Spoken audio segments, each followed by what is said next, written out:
Set relation function में anti symmetric, asymmetric.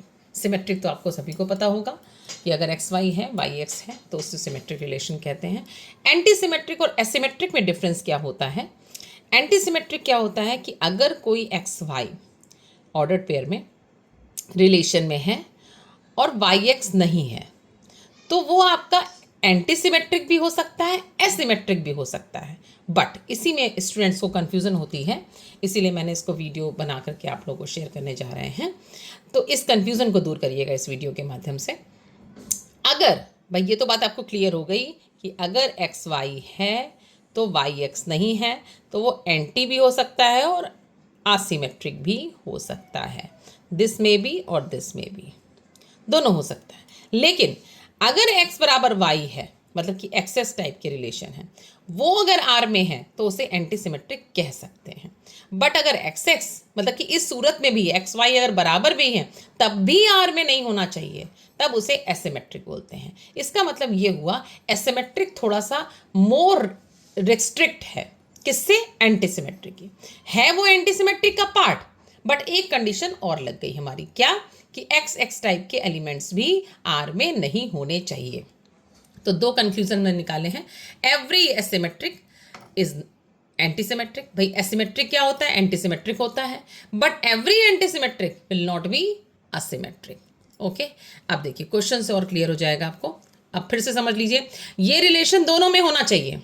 अगर x Y है, वाई एक्स नहीं होना चाहिए, तो वो दोनों कहला सकते हैं। लेकिन ये दोनों हो सकते हैं। बट इन दोनों में डिफरेंस क्या है कि एंटी सिमेट्रिक में एक्सेस टाइप के रिलेशन होते हैं और असिमेट्रिक में एक्सेस टाइप के रिलेशन नहीं होते हैं।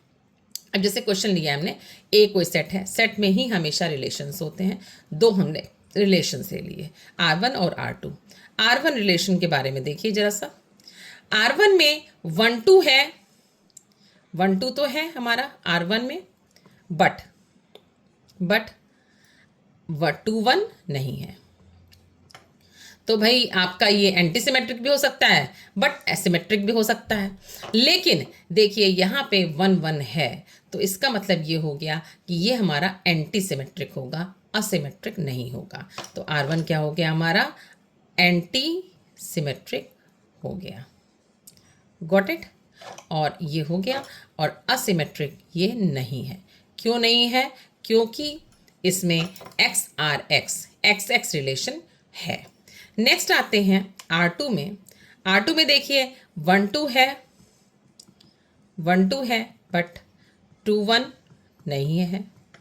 तो ये एंटी सिमेट्रिक भी हो सकता है, असिमेट्रिक भी हो सकता है। एंटी सिमेट्रिक तो आप आंख बंद करके कह दीजिए कि एंटी सिमेट्रिक तो ये है। बट क्या ये असिमेट्रिक है कि नहीं? तो देखिए, क्या इसमें सेट में एलिमेंट 1 1, भाई सेट में एलिमेंट कौन कौन से बनेंगे? सेट के एलिमेंट कौन कौन से? 1 1 भी नहीं है R2 में, 2 2 भी नहीं है R2 में, और 3 3 भी नहीं है R2 में। इसका मतलब ये हो गया असिमेट्रिक। तो ये असिमेट्रिक भी है और एंटी सिमेट्रिक भी है। ये असिमेट्रिक भी है R2। तो क्लियर हो रहा होगा आपको कि ये R1 एंटी भी है और असिमेट्रिक भी है। बट R2 जो है आपका वो एंटी तो है, ये असिमेट्रिक, ये सिमेट्रिक आपका नहीं, ये सिमेट्रिक आपका नहीं है।